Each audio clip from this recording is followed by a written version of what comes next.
Over the past few weeks, the Golden State Warriors have been chasing one goal, getting LeBron James. However, according to Warriors insider Anthony Slater, Golden State remains pessimistic about its chances of getting LeBron. And this morning on ESPN, we finally know what Golden State's backup plan is. The problem? I don't think it's good enough whatsoever. Because if Golden State miss out on LeBron, their plan isn't to make a better trade. It is not to bring in better free agents. Instead, it is to preserve financial flexibility for the future. And while I understand why they're doing it, I think they're making one massive mistake. Because as long as Steph Curry is still playing at an All-NBA level, Golden State shouldn't be planning life after Steph. They should be doing everything possible to maximize what's left of Steph Curry's championship window. With both Draymond Green and Steph Curry's extension coming up, there's this one huge implication that could be a big disaster. So without further ado, let's roll the intro.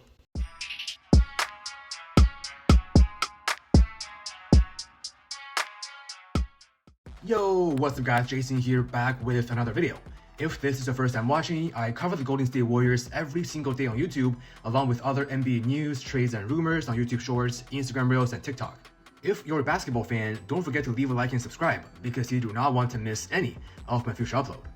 This morning on ESPN, Anthony Slater was asked what happens if LeBron James decides not to sign with Golden State. His answer?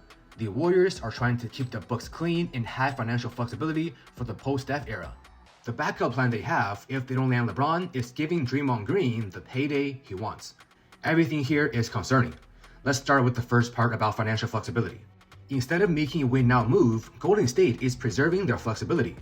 They've kept almost all their draft capital.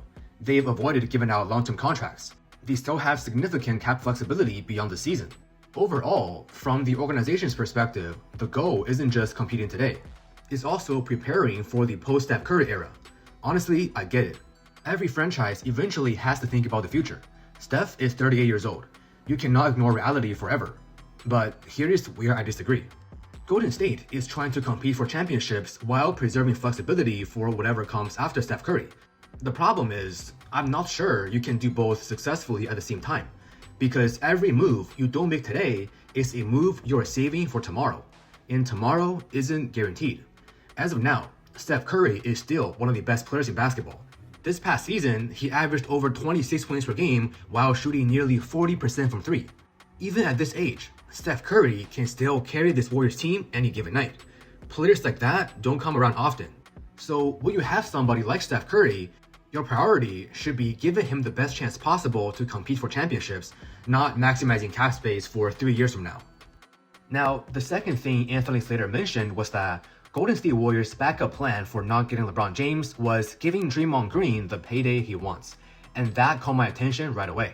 A few weeks ago, when Draymond Green declined his player option worth around $27 million, I was very excited because I thought the Warriors were creating flexibility.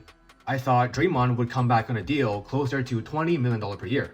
Maybe Draymond takes a pay cut. Maybe the extra money helps Golden State get LeBron. Or if LeBron says no, they use that flexibility elsewhere. Perhaps make a trade, maybe sign a few better free agents. But according to Slater, if LeBron doesn't come, the Warriors are essentially giving Draymond Green that money right back. And if that's the case, what was the point here? Now, don't get me wrong, I do want Draymond Green back. He's still the defensive anchor of the team. He is irreplaceable. But I thought the entire purpose of opting out was to create options, not end up exactly where you started. And with that being said, here's what I think Golden State should do. If LeBron goes to a different team, don't think of it as the end of the offseason. Pivot right away. Pick up the phone. Call teams around the league. See who is available. Explore trades. Use that financial flexibility to improve the roster in other ways. Now, maybe you don't get back a star player. That's okay. You don't always have to make a massive move. Sometimes adding 2 or 3 quality rotation players can make a bigger difference than one aging star. Golden State still needs support on the wing. They need better perimeter defense. They need somebody who is able to generate offense from the second unit. There are ways to improve this roster without sacrificing the future. Standing still shouldn't be one of them. Now, the other big piece of news is Steph Curry's expected extension. Reports say the Warriors are preparing to offer Steph a 2-year max extension worth nearly $137 million.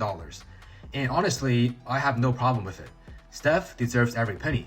Without Steph Curry, there's no Warriors dynasty, no 4 championships. Steph has earned that contract, but here's what concerns me. By the end of that extension, Steph is going to be around 41 years old, making more than $70 million in one season. If Draymond is also making around $27 million, that's almost $100 million committed to two aging players.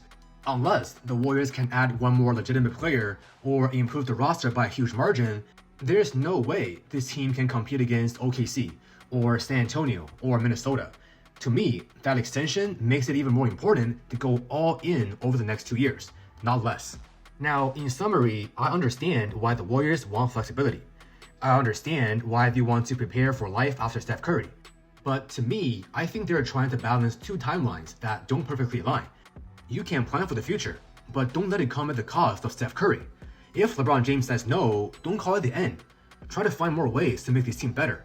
Because as long as Steph Curry is still wearing a Warriors jersey, your number one priority should be giving him one last real shot for a championship. The post-Steph Curry era is coming, but it doesn't have to start today. And again, that's just my opinion, and I want to hear from you guys.